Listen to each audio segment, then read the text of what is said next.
Ninakushukuru Bwana kwa sababu ya kusanyiko hili. Asante kwa sababu ya kila mmoja ambaye yuko mahali hapa, na hata huyo anayesikia sauti yake akiwa nyumbani. Nakushukuru pia kwa ajili yake.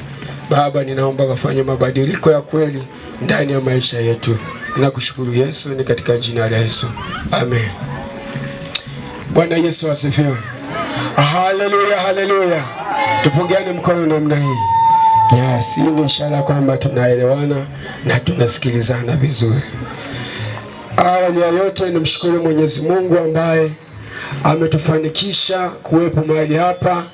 Sasa ni siku ya 4. Bwana Yesu asifiwe. Bwana Yesu asifiwe. Ya, haikuwa rahisi sana. Ni kwa sababu ya uwezo wa Mwenyezi Mungu. Bwana Yesu asifiwe. Ya, tumekutana na changamoto za hapa na pale katika huduma hii. Ya, lakini zote zimeleta utukufu wa Mungu. Bwana Yesu asifiwe. Haleluya, haleluya. Ya, Mungu ni mwema. Lakini pia ni washukuru wote ambao mmehusika kwa namna moja ama nyingine katika kufanikisha semina hizi. Bwana Yesu asifiwe. Ya, mjipongeze sana mahali popote mlipo. Jipigeni makofi. Bwana Yesu asifiwe.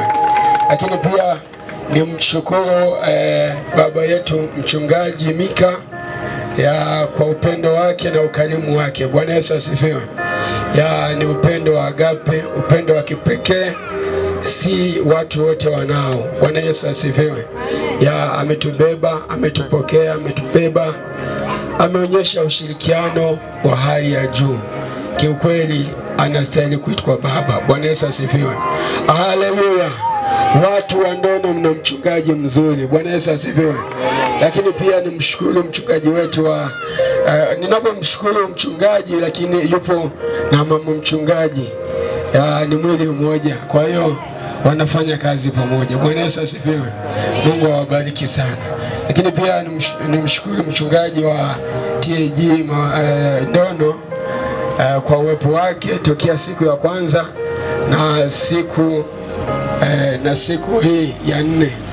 Ni wachungaji wengi ambao walipewa mwaliko kuhudhuria mahali hapa.